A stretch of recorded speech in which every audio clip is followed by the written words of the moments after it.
Well, the answer is yes. I am on my third Diet Mountain Dew this morning. And the answer is no. No, I'm not ashamed. Welcome, everyone. It is post-election day. Did it turn out? Did it? I can't even talk anymore. Did it turn out like you thought that it would? And how did you think that it was going to turn out? And by the way, welcome to the show. It is post-election and a lot of different results and angles and analysis to look at. Just in case you didn't hear, let me just summarize it for you pretty quickly. It was, in terms of the legislative candidates in East Idaho, a fantastic night for the incumbents, with only one exception. Tonya Burgoyne was defeated very narrowly by Jennifer Miles in District 29. But all the other incumbents won. Jim Guthrie won by, 53-47. Rick Cheatham won 44-40. And in that three-way race, Seville was able to pick up 16 percentage points. And who knows where those votes would have gone had he not been in the race. Jennifer Miles pulled out the upset, defeating Tonya Burgoyne by my count, 40 votes. Julie Van Orden easily defeated Ethan Neff, 60-40. Ben Furman beat Julianne Young, 54-46. Rod Furness over Carrie Hanks, 58-42. Stephanie Mickelson beat Kelly Golden, 57-43. Aaron Bingham beat Brian McKellar, 58-42. Barbie Hart squeaked out a win. We're going to talk about that race, too, by the way. Over Connor Cook, 52-48. Marco Erickson defeated Jolene Berger. That race also within 10 points. Little wider margin, though, 54-46. Britt Raybould beat Larry Golden, 63-37. Mike Veely over Chad Christensen, 56-44. Other winners, Cody Brower will be retained as the 6th Judicial District Judge, reelected, I should say. And Stephen Boyce handling the Randy Neal contest, 70-30. Wasn't even close. Levies all passed by big margins in Bonneville, Ryrie, and Soda Springs. And then we have a whole bunch of commissioner races that we might get to a little bit later. We also had absolutely no surprises on the federal level. David Roth is the Democrat nominee. He'll face Jim Risch in November. And Risch won his four-way race with 67%. We also have Kaylee Peterson. She won easily with 87%. She'll face Russ Fulcher, who won his three-way race with 78%. And in CD2, Mike Simpson wins again, 63%, and he'll take on Ellie Gilbreth, who won her Democrat race at 73%. Terry Pickens will be the Dem governor, taking on Governor Brad Little, who won with about 59%. And by the way, you may be wondering, well, how did Mark Fitzpatrick do? Well, not great, 29%. And then there were 6 other candidates, all got in the low single digits. So there you have it. We also, a couple of notable things. Julie told me, I haven't even looked at these numbers, but the Gang of 8 needs new letterhead because they're now apparently the Gang of 3, based on what I've seen. So what are the takeaways here? And I had no idea what the discussion was going to be today. I will tell you first the surprises. I genuinely thought Julianne Young was going to beat Ben Furman in Bingham County. That obviously did not happen. I thought Worley had a 50-50 shot at beating Jim Guthrie. That did not happen. I thought that Barbie Hart would win. I felt that way. She doesn't have a lot of cushion, though, now. She, like I said, she won with about 3% of the vote. And that was a close one against a political newcomer. I'm tired, by the way. And so those were kind of the surprises for me as I watched the results come in. All the rest, kind of predictable. So what does it mean? What do the winners mean? And I thought I've had a lot of emotion since about midnight last night when I walked out the door of the radio. I didn't plan on being here this late, but I will say I rolled out a brand new election results tool on our website at newstalk1079.com. And I thought overall it worked very well. If you go there and you see the results, I've got different tabs for you from federal, statewide races to East Idaho races. It'll identify close races, and then you can follow whatever race, and there's a tab for all the races you follow. So the ones you're more interested in, you select those. And then, of course, there's the master list. That has all the races in it. And so it's pretty easy to follow what's happening on it. I hope you enjoyed it. I still have some tweaks to do before we have another election. Like right now, it's still saying partial results reporting in races that I believe are complete. So don't necessarily believe that part where it says partially complete. I think the numbers we see are the numbers that will be the numbers at the end. So. And even the ones where we were talking before, where you have District 33, every legislative district has roughly the same number of people, 55 to 60,000 people. In some races, Bingham County, for example, there's like 8,000 votes in some of those legislative races.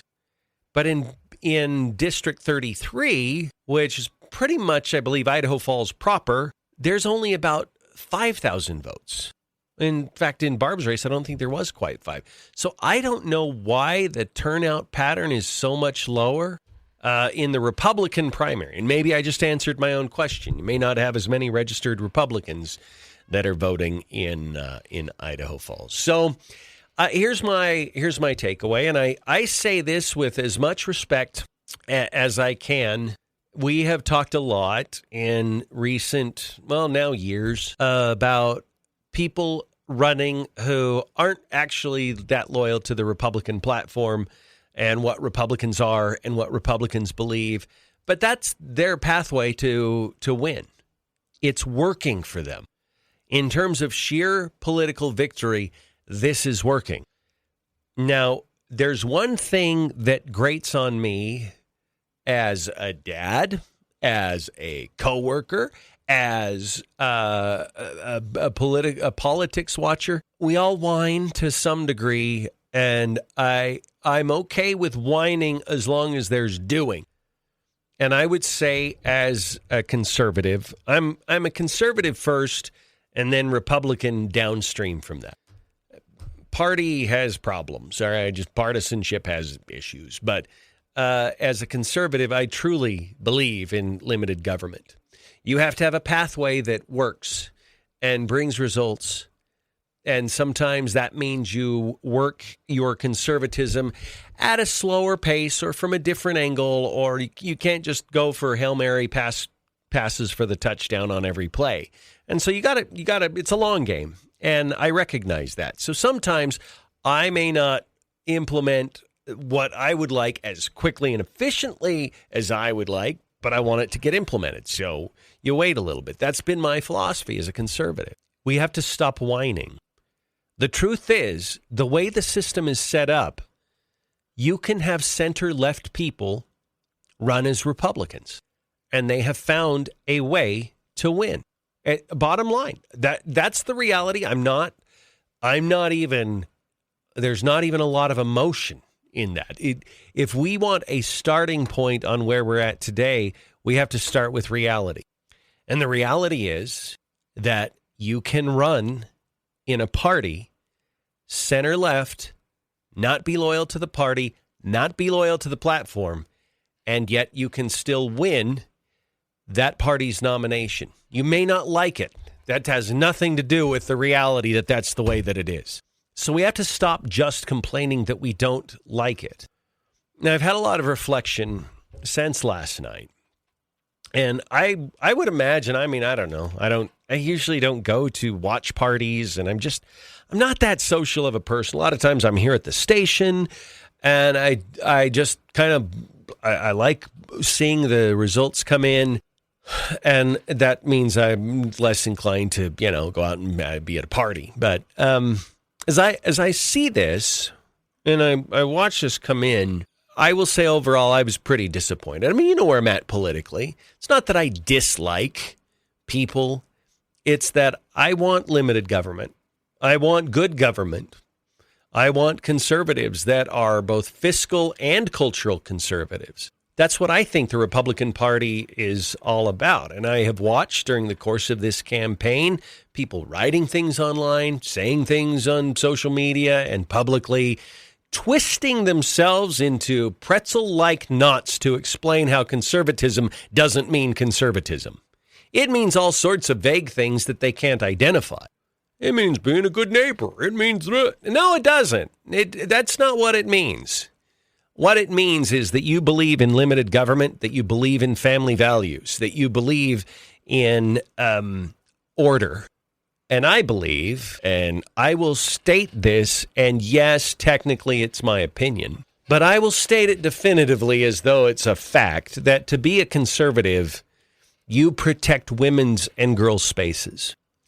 And that's just the latest cultural battlefront that we have watched. I'm tired of cultural issues, but not in the same way we've heard some candidates roll their eyes about them. Because I live in a realm that even if you're tired of something, you still have to deal with it. I'm tired of getting a power bill. Guess what? I still have to pay it. I'm tired of grocery store prices. Well, guess what? I still have to pay them if I want to eat. I'm tired of a car payment, but if I want to have the car, then I need to make the payment.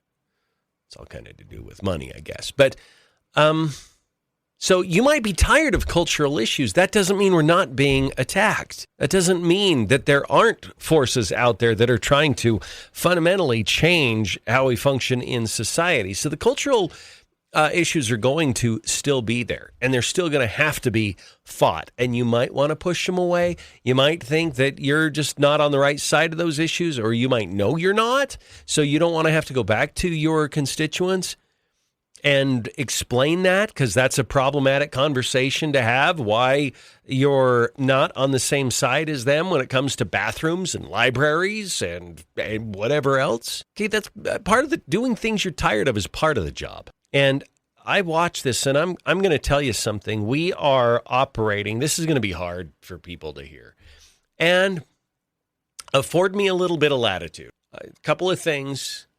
I haven't had a lot of sleep. I got about 4 hours last night.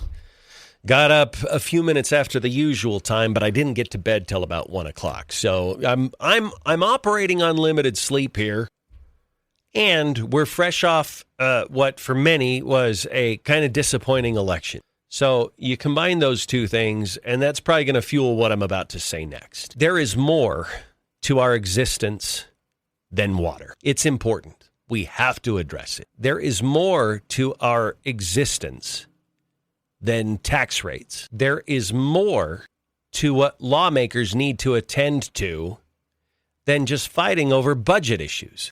But yet we're operating in an environment that people are arguing, well, we can't solve the water situation because we've been spending too much time talking about bathrooms. Or we can't balance the budget because we have too many lawmakers that are worried about libraries. Okay, that's not real life. We can walk and chew gum at the same time. Now, how this race turned out, I look at it, there again, it's like a smorgasbord. I think about the dynamics of the race, whether it's Bingham County, whether it's the very... there's an odd thing happening in Idaho. I don't know quite how to identify it. And I'll give you an example. I think what's happening, and I truly believe this, when you see all of the dark money that has come to candidates in Idaho, there's a reason for that, and I haven't been able to fully identify it yet. But dark money that flows through PACs, that's very difficult to trace, they don't do it for a feel-good. They do it because they want to turn a state blue. And the reality in Idaho is that Democrats don't get elected. So the only avenue to turn a state blue is to do it through existing or newly elected center-left Republicans. That's their reality. They've figured out how to do that. And we have to be aware of that. But why are they doing it? Quite often it's about money. And we've got a weird thing going on. I'm going to sound really conspiratorial. But please don't equate me to like Candace Owens or Tucker Carlson or Nick Fuentes here. But I think there are things happening that we don't know about that have to do with water, that have to do with energy, which is tied to water because that's how we produce a lot of energy here in Idaho, and real estate investment. And I think you have a handful of people that are looking out for their corner of these areas and not so much the common good that hopefully elections are aiming to achieve. There are people whose tune has changed dramatically in a short amount of time, and I don't quite understand why. It's very, very weird to me. But when you have immigration, that Idahoans everywhere are clamoring for a solution to immigration. And we had, if I remember right, there were 4 pretty significant immigration enforcement bills that came through this year. Not a one of them made it through the gauntlet. In fact, there was widespread panic around these immigration bills from big ag interests, big money ag interests, from law enforcement, and it was all hands on deck to kill these immigration bills. Why? I would say Idaho, I think, was the second or third highest voting Trump state in 2024. I think we were second behind Wyoming, maybe third. I can't remember, but we were in the very top tier of voters who wanted Trump to be the president of the United States. And of course, his centerpiece issue is immigration enforcement. We want immigration to be enforced. We want people who are here illegally to be deported. If you put that on a voter initiative ballot, deport the illegals, it would probably pass in Idaho with somewhere around 60%. Guess what? It got killed in the Idaho legislature. And you have to ask yourself why.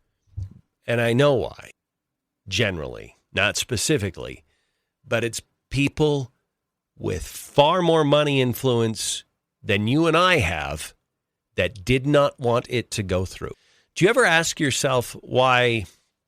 When you look at and I don't, we haven't interviewed the governor. We've tried. We've reached out. We used to have him on every 3 or 4 months and had a good relationship with the governor. We've never had a falling out, but we could not get him on this time around. Which I thought that's another weird thing here. But I've noticed in the last year and a half or so, Governor Little has been over the top pro-Trump in certain venues, but then he endorses candidates who are clearly not pro-Trump. Ever asked yourself why? Why is that? I don't care to even find it right now, but well, it doesn't even matter. I'm not going to say any names. But why is that? We're not going to fix this overnight. And I've got to take a break because I'm way over time here. But last night, as I walked out, the disappointing outcome of the elections, and not so much because I dislike the politicians who won. It's not that at all. They probably feel like I do. It's that beyond voting for people, we voted for policies. We voted for people who are okay with men going into girls' bathrooms. We voted for people who are okay with putting important, needed bills ripe for consideration into a drawer to die. We voted against what we say we want. And to me, that is what's really disappointing. It's 8:29 on News Talk 1079. If you'd like to reach the program, send us a text, 208-542-1079.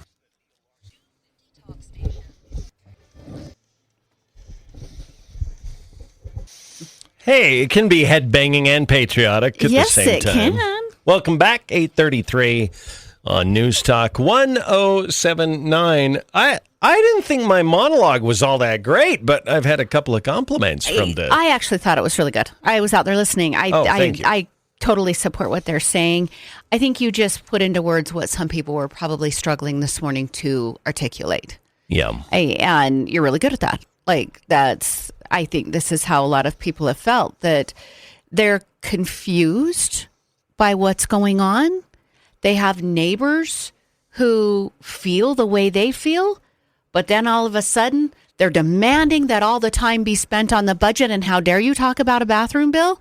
Yes, two things can happen at once. Yeah. They're also confused that there's endorsements coming in from Trump, but then these people don't act very, very much like Trump. That's confusing to them. I think confusion is a common experience throughout this election cycle. Well, the endorsement game is so it's 4D chess sometimes, right? Mm-hmm. Trump doesn't care about any legislative races in Idaho. Hate to break it to you, but you know what though? He might. If someone pressed him on Barbie Hart, he might weigh in on Barb because she did the landmark legislation. Yes. She is a nationally impactful figure. Yeah. Okay. It didn't translate into the big win she deserved. She won, but it should have been by 30 points rather than the 2 or 3 percentage point margin that she won by. But I think the point that I'm making here is there's certain things the establishment politicians need to do to get Trump's endorsement. And they're doing those things, but those things happen at the interface point between state and federal.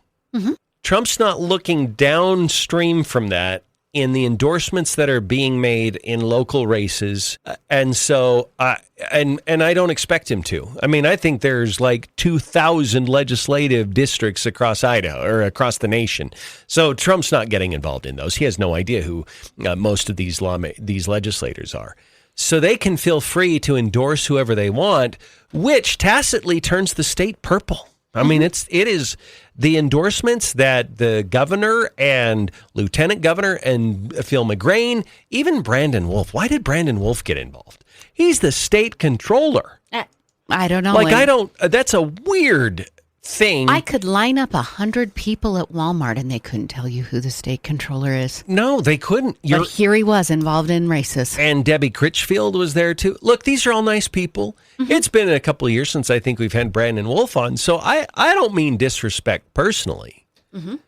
But I will say generally, I'll be very candid. The crop of people you endorsed are center-left people. They temporarily campaign as conservatives because they want to win. But, if there's any silver lining, it's this. They have to say they're conservative to be able to win in Idaho. What does that tell you about the voting base? That's why it's confusing, right? It is, yeah, it is. Because what I said is, you go to church with these people. You are your neighbors with them. You take cookies to their doorstep. Yet when it comes to the voting booth, you're so fundamentally different. Yeah. That's weird. That's confusing to people. But I think that that's because some of us are confused about the messages, and then we don't pay attention to the behavior for the 2 years in the legislative sessions. Yes. Well, I also think, and there was a lot thrown at Barb Hart. Let's look at her race for a second. The lie about Harriman probably cost her 2 or 3 percentage points, at least. I think her cushion would have been bigger if that, what is it called? Public Lands PAC or something? Yeah. I think they actually crafted that PAC specifically to take out Barb.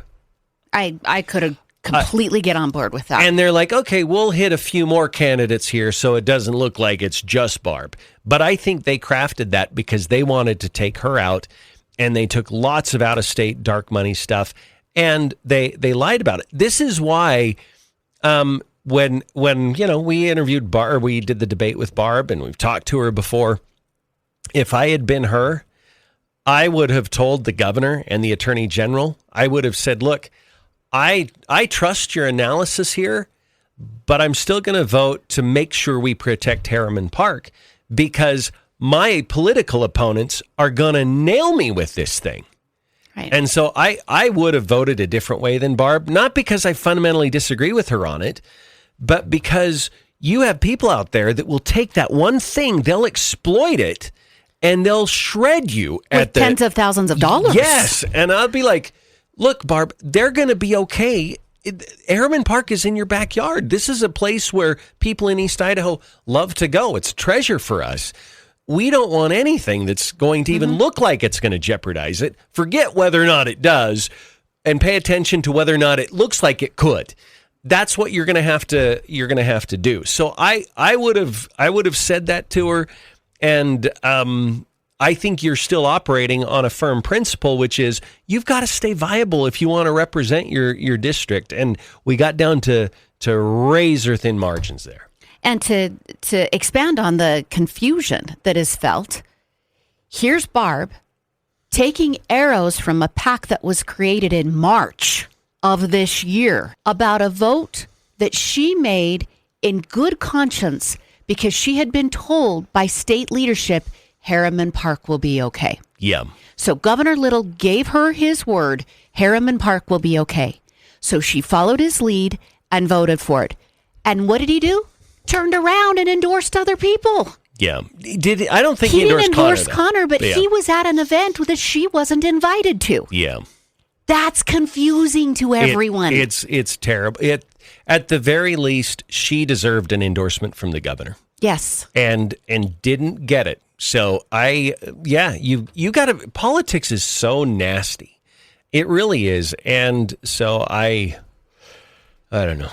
Julie, I told you earlier, Julie, I'm like, I think I'm just going to get out of town today. I think it'd be good for you. I've got to talk to my family, but I might just get in the car and drive and turn up my 80s hair band rock as loud as it'll go and go get a burger somewhere else. So you and Depeche Mode and Def Leppard. Oh, you need a little harder. It's got to be Def Leppard or bigger. No European bands. Okay, and can't do Depeche Mode. So okay, then just go strictly Van Halen. Yes.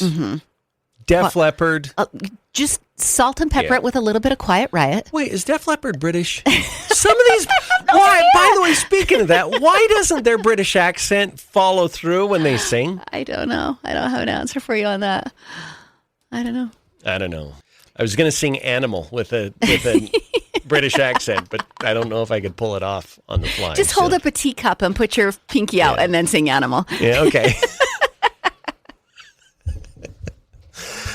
Okay. Well,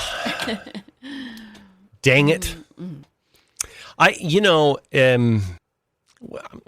Julie's a smorgasbord. Like, I'm sitting here thinking, which I was just telling you. You know what I think? And this might be my cynicism. So I am giving the caveat to everything I say. I reserve the right to rescind it tomorrow, okay? Because I might say some things that, look, if the other side's spiking the football, you go ahead. Because if my side had won, I would have been spiking the football today. So I'm like, if you want to gloat in it, you gloat. That's fine. I get that. But what I will say, when I look at this, Simpson endorsed Barb within like the last 2 or 3 days, right? Which I thought was a very good move for Barb, because if I look at Connor's base, very moderate, even a little center left on some issues, that's Mike Simpson's base. And I think that endorsement would make your traditional Connor Cook vote go, well, Simpson's endorsing her. So maybe that should be a warning signal about whatever. I thought it was a benefit to her, to the point where we were at the event that Raul was here at, and Barb had said to us that she thinks that Simpson's going to endorse her. And I said, that would be huge. Not because I agree with everything Simpson does, but because it reaches into Connor's base. Well, Attorney General Labrador was standing right there, and he's like, what am I, chopped liver? Like, what? Because he had already endorsed. Anyway, it was a really funny exchange. But let me, you walk me back from my cliff of cynicism here, if this is too conspiratorial. Barb was likely to win that race. She's an incumbent. She's well beloved, even without the Simpson endorsement. But they did not want Attorney General Labrador to look like the kingmaker in that race. So Simpson's endorsement comes in, and now Simpson and the establishment can now say, we were the ones that put Barb over the top. We put you over. Does it take some wind out of the Labrador sails to make that endorsement? I think today, tomorrow, this week, in long term, I don't think so. Yeah. Yeah. I think we're so quick to forget. Yeah. So It might feel like it today, and in their political circles, they might be talking about it, but I think we're quick to forget. We'll be back after a quick break. Hey, it's Brad from Now 105.1 and QP99. I'm in the studio here. I love our studios, by the way. Ranger Rick back there. There's Neil and Julie doing their thing. Hey, when you want to advertise on the radio, what do? You call the radio station, right? But what do you do when you want to advertise on Facebook and Instagram and Hulu and Disney Plus and Peacock and the other TV streaming services? You can kind of click around on them and make guesses or read books or take courses online on how to do that advertising. Or you could call us at the radio station. At Sandhill Media, we take care of your local radio and digital marketing. So reach out to us at sandhillmediagroup.com and we'll make sure that your message gets heard and seen wherever your customers are. Yeah. I think so too. I don't know. Look, Idaho is Idaho. I do believe that East Idaho is heck bent on experiencing some pain. And they're hell bent on it, too. So here we are. Yeah. Here we are. It's fine. I was thinking, I was listening to a national story today about it was a girl who was fighting for her spot on a podium that a transgender athlete took it away from her. And I was listening to that. And I thought, is that what it's going to take in East Idaho? Something like this? Something like this to rock everybody back into place to go, oh, cultural issues do matter. Yeah. Because I think right now it is kind of trendy in East Idaho to take that stance of these cultural issues don't matter. You're making a big deal out of nothing. I want more in my paycheck. I'm tired of fighting with the schools. Like, I think those things are getting a bigger push. It might take something in East Idaho to make everybody go, oh, we can tackle both of them. Yeah. I was also really, now that we're past the election and we can look a little bit back at these, I didn't want to make this comment while Connor Cook and Barbie Hart's race was going on. But Connor Cook would have voted every day and twice on Sunday if they held it to raise your taxes. Yeah. What were you people doing? Yeah. What are you people doing? The same people complaining about their property taxes marked the box for Connor Cook. Yeah. Again, it's so much confusion. Yeah. I don't get it. Well, we have said, Julian, this sentiment brings calm to my brain. We get the leaders we deserve. Yeah. Or we deserve the leaders we get, I guess. And if you've been happy, and I'm not just speaking to our audience, I'm speaking to the whole region. Mm-hmm. If they like what we've gotten over the last 2 years, and really kind of 4 years, because this is when this dynasty kind of began, the takeover began in earnest, then you deserve it. Yeah. You deserve what you voted in. Quite frankly, I'll be honest with you, I feel like we're an island. I feel like we're isolated. I feel like that we are not represented well. And I think that sometimes when you have big billboards that label politicians conservative, but they're really not, at best, they're moderates, you aren't getting the representation you asked for. But because you didn't do your homework, it's the representation you deserve. Mm-hmm. And so if you like what we've gotten, then you're going to get more of it, because that's what the region voted for. Yeah. And so I've got to take a break. It's 8:47 on News Talk 1079. We'll continue after this on this Wednesday. All right, it's 8:53. Julie, we have a minute here to talk about our lawns. The 4-Step Lawn Program is a very beautiful and simple and straightforward way to make your lawn lush, green, and beautiful. We're in the window for step 2, but it's not too late. If you haven't started yet, that's okay. Just go get the program, put down the humates. I would wait a week or two, water regularly, let the humates kind of saturate into the soils, and that'll start that growth process. And then add step 2, which is just some lawn food and fertilizer for the summer. So. Right. We've been talking about confusion for this whole entire hour throughout the region. there's no confusion with the 4-step loan program. So if this Nope. election has left you confused, do something that feels very solid with a 100% like return on the information that you're getting and the money that you're spending. You're going to end up with a green lawn, and it's very easy to do. And make sure you ask them lots of questions. There's experts at Town and Country Gardens that will help you with all of those things. And take the kids, because they have that really cool little shed where you take the kids in and your eyes adjust to the darkness, and then you can see the glow in the dark petunias. All right, south of Idaho Falls on the Yellowstone Highway. Town and Country Gardens. We'll be back. It's 8:54. All right, 8:58 on News Talk 107.9. Next hour, we open up the phone lines, an opportunity for you all to just vent. Profanity-free preferred, but we want you to vent. Next hour, we'll do that right here on the Neil Larson Show. So what would your vent be, Julie? You have like 10 seconds. Oh, I don't know. Better weather. There. That's my vent. Okay, I like that. A little escapist there. We'll be back. It's 8:59.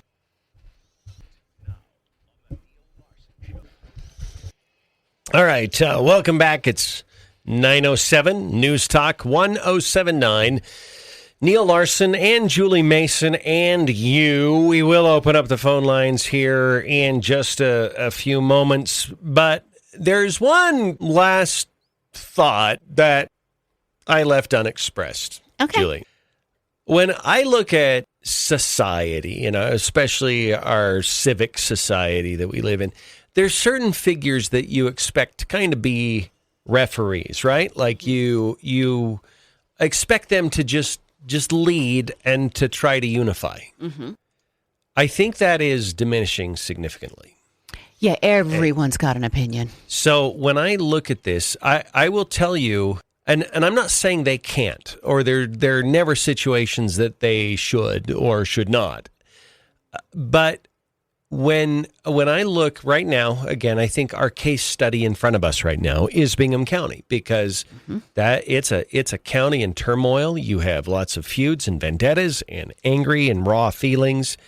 And I'm going to say this, even though I don't disrespect these people I'm about to mention. I think a mayor is expected to be kind of a referee. Yeah. I think a sheriff is there to be kind of a referee. I think a secretary of state should be there to be a referee. And what that means is don't add fuel to an already raging fire with you choosing a side and endorsing a side. And we saw Mayor Stufflebeam endorse Ben Furman. We saw the Bingham County Sheriff endorse Ben Furman. I mean, it was an all hands on deck. We got to get Ben elected here. Okay, I will say what I said last hour. You can make that choice. You're free to do it. We live in a free society.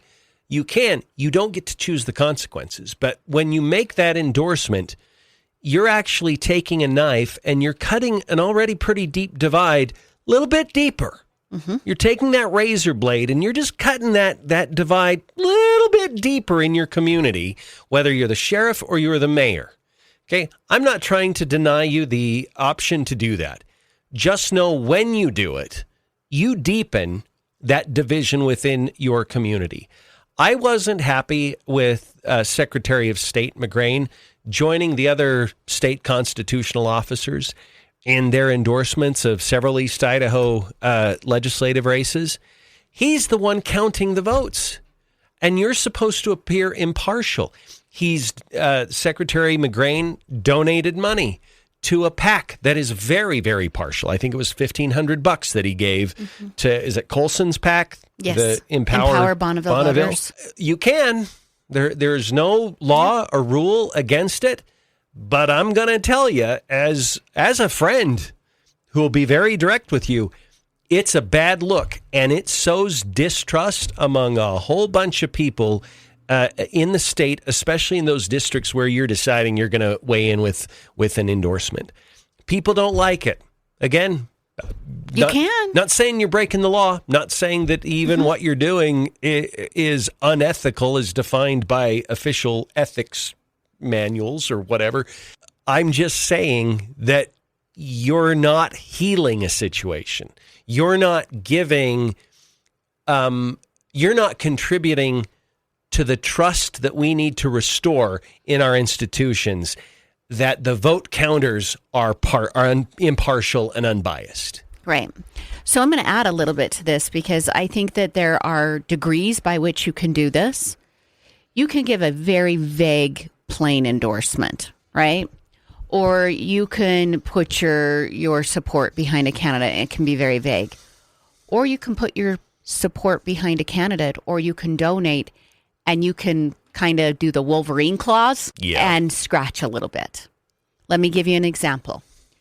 I don't love the battle between public school institutions and parents who want to privately educate their kids or homeschool them. I think that's really ugly.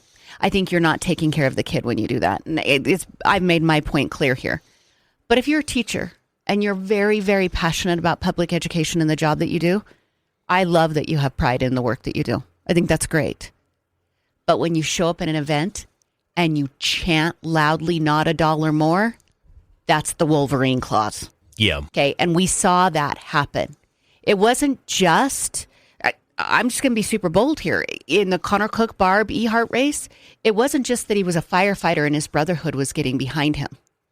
It was the Wolverine clause that came out. That's, for me, causing a break between the trust that you're supposed to have with your community, because it went to a, not that we love Connor and he's a great guy and I'm behind him. We went past that point. Yeah. Not awesome for the community. It's just not awesome. It doesn't. And you know what? I think that there's enough political capital there. It might work for an election cycle or two. But I'll tell you, look what happened to the teachers union, because they have been very, very political over the years. They're now being neutered because their political activity, utilizing the good feelings we have for educators in our society, you had political forces that infiltrated that, leveraged that into political advantage. Yeah. And now the teachers union has a very uphill climb reputationally, because people are like, yeah, they're just donating, and then they're out campaigning against, they're using taxpayer resources to go out and campaign in these races. I'll tell you, I believe that now law enforcement unions are making the same mistake and going down the same road by so overtly and trying to pick winners and losers and becoming very politically active. And I don't say that as a criticism. I say it as a caution. I'm trying to tell you, if you do this, because one of the inconsistencies that people were pointing out with the teachers union bill and the taxpayer bill was that, well, you excluded firefighters and police unions. I'm like, yeah, because they're not overtly political, at least not traditionally. Like, they're actually just about the business of looking out for firefighters and police and working conditions and wages and things that you would expect a union to be involved with. But if they turn public facing and they become highly politically active, I guarantee you there's going to be another bill within the next few years where the legislature will say, you're using taxpayer resources here now to go out and try to pick winners and losers in elections. That's not what this is there for, and you'll lose that exemption if you continue to do it. It seems really bizarre, right? We saw a lot of money flood into this area from Defend and Protect Idaho. They're connected to law enforcement, and when you start to infuse that much into an area, you're going to cut that. You're going to widen the deep cut that's already there, and it doesn't get a chance to heal. It's like you put your fingers in it and rip it open even further. Yeah, true. There used to be a rule, and I'll get to the phones here in just a moment, so stand by. There used to be a kind of a rule that Republicans in high position didn't make endorsements in a Republican primary. Like, it was just kind of like we don't weigh in here. There might be a few exceptions here and there. That's out the door. That's out the door. And similarly, do you remember a few years ago, Julie, this was before you and I were working together in radio, there was a conniption over this effort to do, well, a couple of things. Make mayor's races partisan. Mm-hmm. They've fended that off, which I get. But you had Republican Party endorsements for mayoral candidates, and people thought that was so off-putting. And I think the Republicans endorsed Barbie Hart when she ran for Idaho Falls mayor years ago. And the outrage. Oh, that was terrible. Mm-hmm. You shouldn't do that. Well, now you have mayors making endorsements in partisan races. Mm-hmm. How's that any different? It's just the other direction. Yeah, but all of a sudden, it's good. Yeah. All right. Caller's been waiting a while, 208-542-1079. Caller, thank you for waiting. Go ahead. Hi, Neil. Hi. Julie. Hello. Hey, guys, you make me wonder about perhaps lack of participation by private citizens like me and others in on these races. And I just wanted to call to apologize for not paying attention to this local stuff because of all of the national stuff that's going on and other things that were going on in my life through the last month or so. But you know, I have a bigger voice, you know, when I speak out and talk to you guys over the phone, and I did not pick up on this local stuff. And now that Barbie Hart has lost, I feel really bad. Like I kind of slipped the ball. No, she didn't lose. She won barely. Oh, did she win? Yes. Well, and I'm grateful for that. But nevertheless, I think that, you know, that I should have been listening more closely to the local stuff like other private citizens, perhaps, and putting our input into, you know, support for those that we are trying to keep around as conservative, you know, leaders. Yeah. Rather than leaving it to, like you just intimating, the public people sticking their noses in there when they shouldn't be. So I you know, to me, just to you guys, kudos to you two. And I feel sorry and I apologize for not having paid attention to this local election stuff. Like I say, wars in Iran and other things going on nationally, and then whatever personal things in maybe my life. But to all you other private people out there who want to keep this state red, you need to speak up to Neil and Julie and not sit there and wait for crap to happen. Yeah. That's the bottom line, guys. So I hope this helps, but thank you, guys. Thank you. I appreciate that, and I absolve you of your sin. I'm not paying attention. Well, he was calling in. I just want him to feel like he's been forgiven. I don't want him to, yes. But I would completely agree with him. Especially the race that he was talking about, District 33, the numbers are low. Yeah. We were begging people to come out and vote. The numbers are low, real low. Yeah. Yeah. Can I read this text we just got, the super long one? I don't care. I haven't seen it. Go ahead. Okay. It says, hello, I want to share my experience of voting in Rexburg. I come in early. I was 5th or 6th voter of the day. They got all my private information, then asked me which party I wanted to vote for, and I told them. They handed me a bright red lined ballot and said, my name is voting Republican out loud. They had never done that before, and it was mildly annoying to me. So I took the ballot and I did my duty, but I noticed that there was no police station bond on the ballot. So I took my ballot to the election people. I don't know what you call them. And I raised this to them. They shuffled around for several minutes and said, oh, sorry, we gave you the wrong ballot. What? They grabbed my existing ballot, folded it in half, and marked it with the word spent. I asked him what they were going to do with my ballot, and they said at the end of the day, they would be destroyed. I asked them to destroy it now, and they said they did not have the ability to do that. Anyways, they gave me the correct ballot, and I voted and went on my way.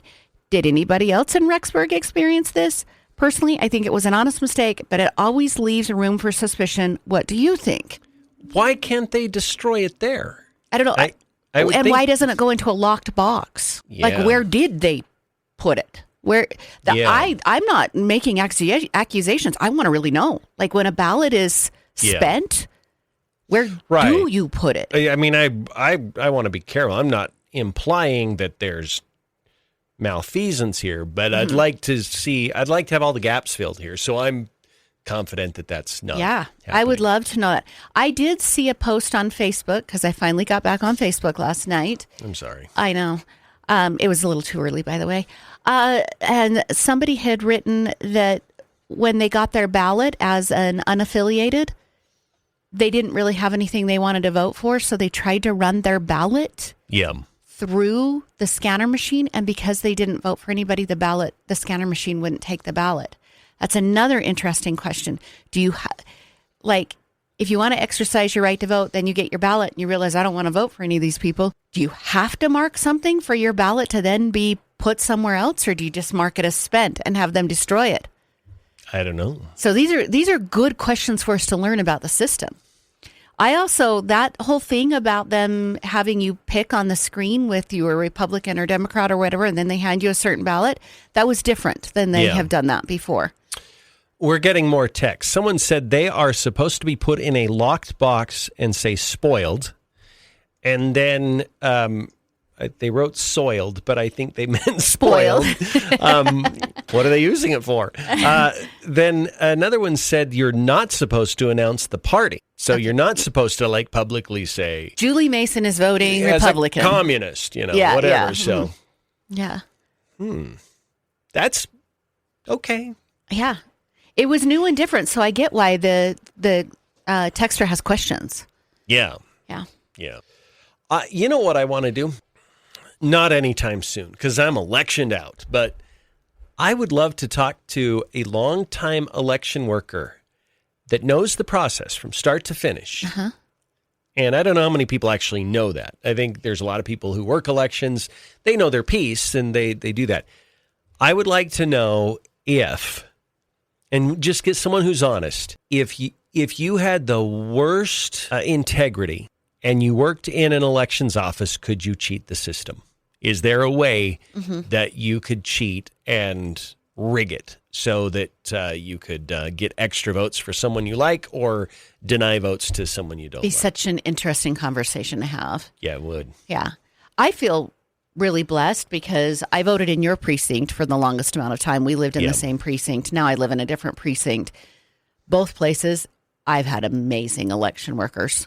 So good. Yeah. So kind. I have felt, you only get to come across them a couple of times a year, but felt really confident about that they were doing a good job. I'm amazed at how much food is sitting on the table behind them. I'm like, hey, it's a potluck and it's voting. Somebody said they would answer our questions about it. They've been working elections. They just can't talk right now. They're busy. So we should probably save this number.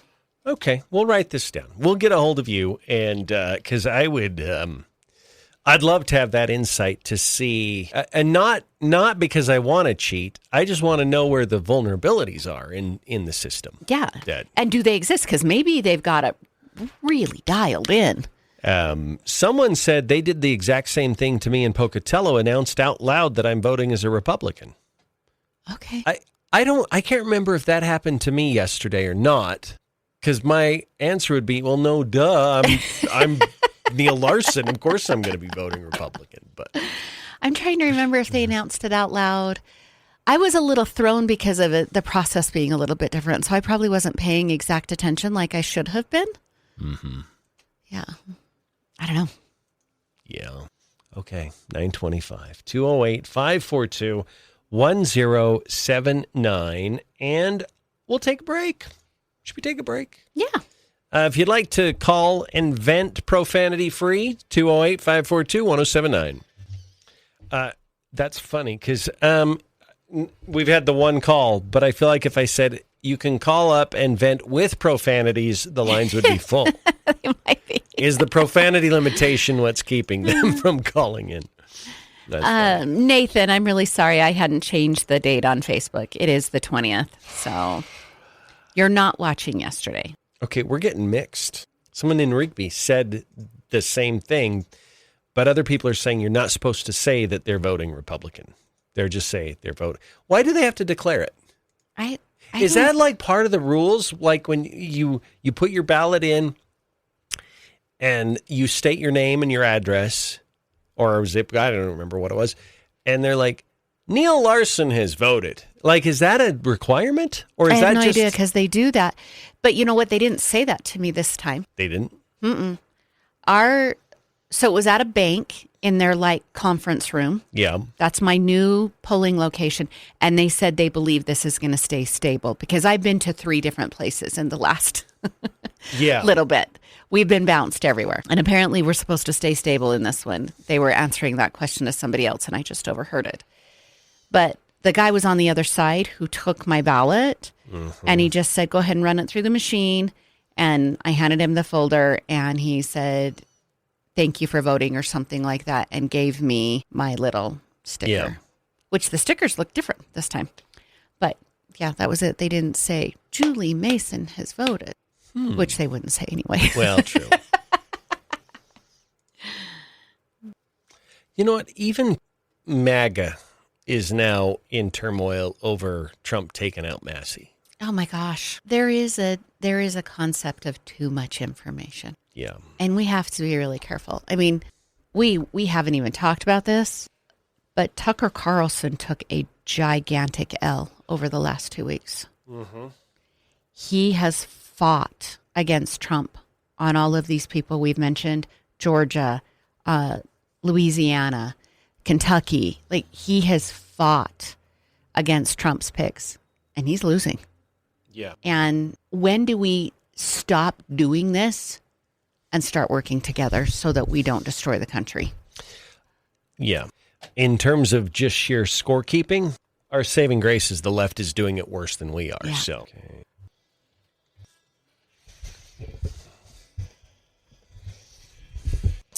All right, 9:29 now on News Talk 1079. Neil Larson, Julie Mason, and you. I was joking with Julie. I think the limitation on profanity is keeping people from calling in. They're like, nope, not going to do it if I can't cuss. I think we all kind of want to cuss this morning, don't we? Yeah. Sure. Might feel better. I've had other mornings, though. I'm surprisingly doing fairly well this morning. I think, but that's because I went into the election so cynical about what was going to happen. Yeah. So I think that I had very tempered expectations. You know, I feel pretty upbeat. All things considered. If you had asked me a week ago and I could look in a crystal ball and see the results, I would have said, crap. Yeah. Mm-hmm. However, there are silver linings. We know the apocalypse is closer. We know what? There's a lot of people that wouldn't consider that a silver lining. Well, I mean, the other side of the apocalypse is also closer. Okay. The end is nearer than we thought it was. No, not really. I have had this sense, Julie, and it's been underscored actually for me over the last 12 hours, but we aren't going to solve the big problems through the political system. Oh, for certain. We keep thinking we are, and we keep thinking that the next law is going to take care of this, or the next election, we're going to elect the people that are going to fix this problem. And the truth is, no. It's the problems that we have in America, I firmly believe, are spiritual. And there's no way to pass good enough legislation that solves the spiritual problems. And if we're in a place where you're kind of neutral about porn in kids' spaces in libraries, or you're kind of neutral about grown men walking in and using the restroom next to little girls, that's not a problem any legislation is ever going to solve. So I guess I can kind of understand what some lawmakers or candidates' frustrations are. We have different opinions about it, about the result, but I would say, yeah, I don't like these laws either.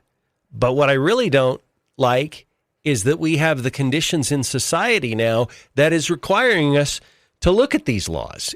I don't like that we need to pass laws that tell cities what flags to fly. But the real problem is we have cities that are flying flags about people's sexual orientation, and it's highly politicized. That's the real problem. It's not the law that's getting passed, even though it's sad we have to pass it. It's that we're very frustrated as people because we are trying to solve spiritual problems with legislative remedies, and it's a mismatch. It's not going to work. We have to fix the culture, and we have to fix our spiritual element of the culture, because no law is going to address those issues. Right. All right, let's go to the phones. 208-542-1079. Hi, caller. How are you? I'm good. Good morning. I appreciate you bringing the election coverage and everything. Thank you. Yeah, but as I see it, most Republicans, they have let the Democrats divide and define our party. We'll turn the tables back on them. The most far-right person I know is President Donald Trump.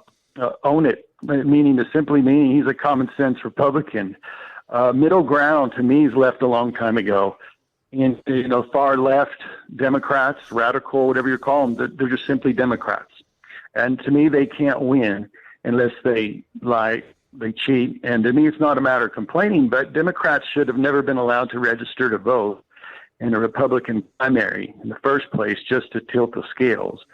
So I appreciate Raul Labrador's endorsement for Worley, because, Raul's on the side of protecting the people of Idaho. And so, yeah, I am disappointed Guthrie won, and because I care. I mean, Guthrie, he just, to be honest, doesn't represent my convictions and faith in Jesus Christ and issues just as a common sense Republican.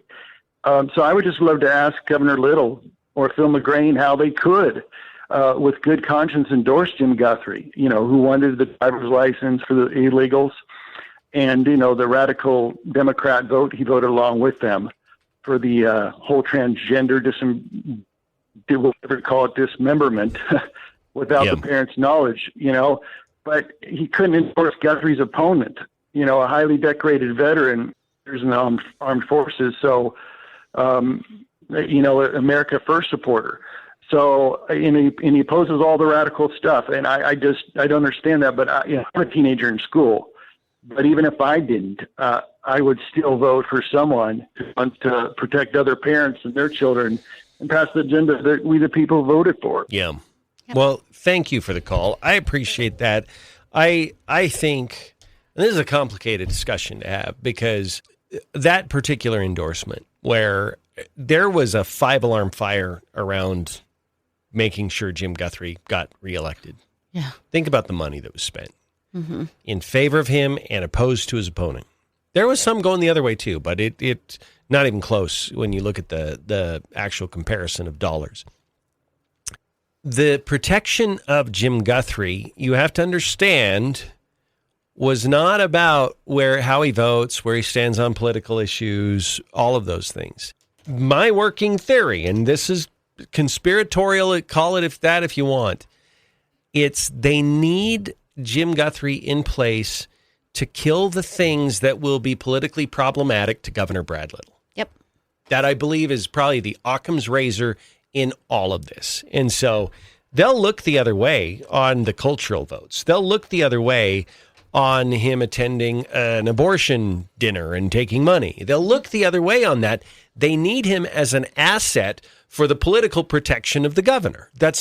I think that is the simplest way to explain why it was all hands on deck to get Jim Guthrie reelected. And you and I were talking about this off air, and I feel like I can share this portion of what we were talking about, which is it works. It clearly works. Yeah.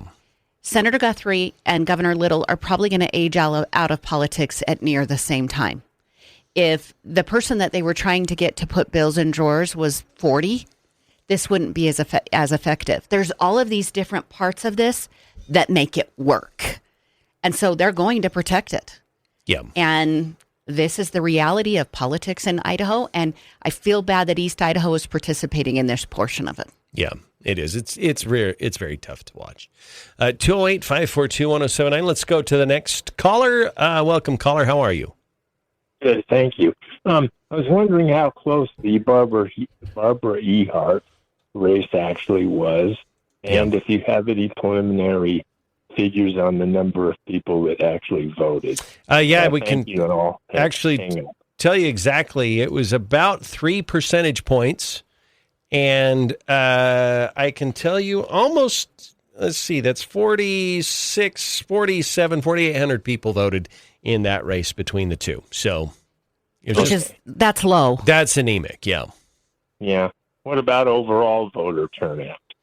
I don't know what it was statewide. I think it fits into historic norms, though, based on what I've seen, at least here in East Idaho. I don't think we had a massive shift one way or the other. Very good. Okay, thank you. You two have a great day. Bye-bye. You too. Thank you for the call. All right. 208-542-1079. Hi, caller. How are you? Hey, good morning. Good morning. I've got a different perspective to add that might be slightly humorous, although it was painful for me personally. Yeah. They had so many unopposed people on the ballot, and normally I just go in there, I vote for who I'm going to vote for, and I walk out and leave the unopposed on. But there were two unopposed people that I disliked so much. Even my dog is complaining about it. That I actually sat there and filled in a vote for everybody who ran unopposed except for those two people to give me a personal feel good that they didn't get my vote. Just was a little bonus for yourself. Yeah. Yeah, a half hour later, my wife was still in the hallway talking to her friends, while I did that. So, all right. Thank you. I felt better, though. I felt better. Okay, see ya. Good for you. That's great. 208-542-1079. Next caller, welcome to the show. Oh, hi. Hi. So I just appreciate being able to call and vent without profanity. Good. So I'm in District 32, and in the last couple of years, I've kind of had to get involved in politics because I work for a virtual school. That's a school choice program. And through that, have gotten to know people in this district and within the greater county of Idaho Falls, Bonneville County. And I just have to say, I've been extremely disheartened with people that I know well, that are great people and even of similar faith, that voted for people like Stephanie Mickelson, who clearly supports the abortion initiative that's going to be on the ballot in November. I don't understand how people that believe in the same things I do can support somebody with that in their record. And anyway, it's just been extremely disheartening to see, like I said, good people that are just unaware of what's really happening in politics in our area. And to see good people like even Julianne Young, I was blown away by her not winning. I thought for sure she was a shoo-in. Yeah. And, I've listened to her speak. That woman knows the Constitution. She knows the Federalist Papers. She knows her stuff. She is very intelligent, well-spoken. She really knows government. And for her to not win, I was shocked. And I just don't really know what's going on. Like, is it the dark money? Is it the PACs? Is it the mailers? What's going on that is keeping the Good Old Boys Club and the establishment in place? And, the other thing too is I've never recognized before the number of political endorsements that has been showing up in the last year with politicians endorsing each other. I just think it's gross and it needs to stop. So anyway, I'm just really sad today because my particular program that I work for is being targeted pretty heavily in the legislature in the last 2 years. And Stephanie Mickelson, Aaron Bingham have made comments that would suggest that they're going to continue targeting us. And so it's been a really hard couple of years and really working hard for people to see who she is and just really wishing that things would have been different. But anyway, that's all. I just appreciate you letting me call and vent because it's been a really heavy morning. And honestly, it's not even just that the people I want to win didn't win. I knew it was a big fight that we had. Yeah. But it's conservatives across the state that, we lost some really good people like Josh Cole. We lost really good conservatives too.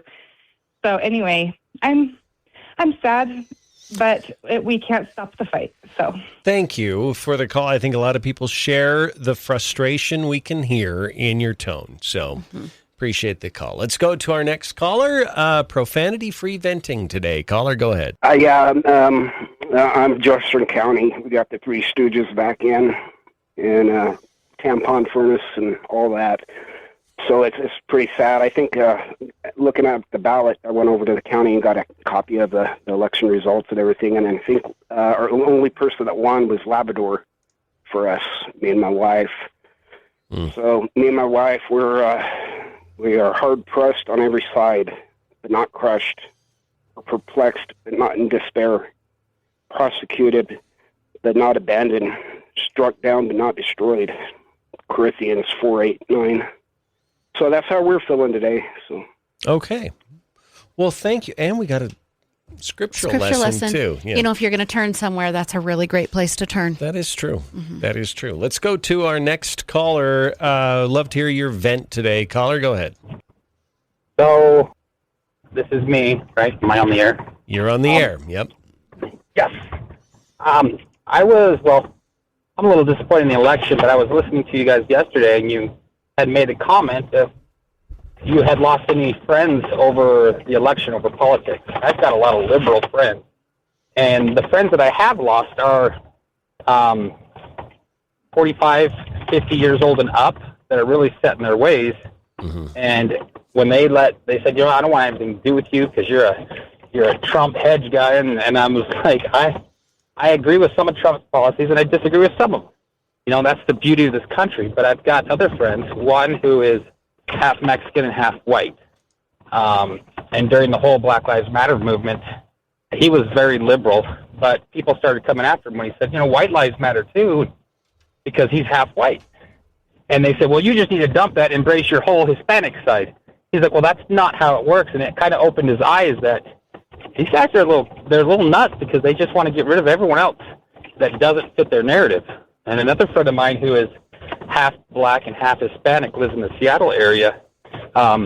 He's very liberal, but he's a principal at a high school, and he's done a very good job of keeping his politics out of the school. And he and I have discussions quite often, and which has been great is to be able to discuss and come to conclusions if we agree or disagree. But he's done a very good job with students to get them opened up and having actual dialogue and not just siding with one way. Yeah. And that's it. So I just want to say that even though the election didn't go the way we'd hoped, there is more people leaving one party and not necessarily going to the other one, but they're opening up. They're having more discussions. And as much as the Democrats have been pulling the stuff they've been pulling, people are catching on. People are catching on pretty quick, and they're not falling for the same schemes. And a note from history is the first time a Democrat, Andrew Jackson, smeared a Republican candidate, Davy Crockett, and that was the first time that the Democrats had gone after a smear campaign when one of his friends didn't go along with what he wanted to. And from there on, that tactic has been the same tactic over and over. But the friends of mine have done a very good job of creating conversations. And it's happening more and more. So I just wanted to say that. So thanks. Well, I appreciate your optimistic tone this morning. We do have to take a break. It's 9:46, and we'll continue after this on News Talk 107.9. Okay, so we should probably do a Windows. Okay. And I have the number. Okay. Tell me what. 208-907-8600. Okay. Hey, Facebook. I want to do some expectation setting here. We're probably going to have another short post show today. Neil's going to get out of town. I am, and I think I need to sleep for about an hour before I do it because I really got about 4 hours of sleep last night. Yeah. Maybe less. I probably fell asleep at about 11, and I got up at 3:30. Yeah. I woke up at 3:30 because my dog woke me up and was like, hey, I need to go outside. Hey, I need to go outside. Yeah. And I never went back to sleep. We've talked a lot about confusion. If I would have done a monologue, I would have talked a lot about confusion. Mm-hmm. As a mother, not as your co-host, not as somebody who shows up to this microphone every day. As a mother, East Idaho is confusing me. Yeah. I raised two daughters, and although they did sports that were co-ed, because dance and cheer is co-ed, I can't imagine the amount of time that my girls put in, that my daughter went on and danced 3 years in college. Like, I can't even imagine having that ripped away from them. It would have broken my heart as a mother for them. And I don't understand how mothers don't rally around Barbie Hart for protecting girls. I don't either. I'm okay if you don't like the way she votes on a budget. Whatever. She has a legacy for making sure your daughters and your granddaughters are not going to get beat up on a basketball court. And have a shot at a title or a trophy. Or a scholarship. Or a... Yeah. It's so confusing to me. I think confusion is a very good way to characterize it. There's very little that lawmakers actually do that affect your family directly. Yeah. I hate to break it to everybody, but it's your job as an adult that if your lawmakers raise your taxes, you figure out how to make it work. And you shouldn't let it affect your family directly. Yeah. But there are this little teeny group of things that lawmakers do directly affect your children. So when back in 2020, when the city of Idaho Falls changed the bathroom policy, I was furious. That directly affected every child in the city who uses a bathroom, whether they're visiting, whatever. It's one of those things that what they did had a direct impact on your child. Yeah. Libraries. Direct impact on your child. Yeah. I just don't get it. Yeah.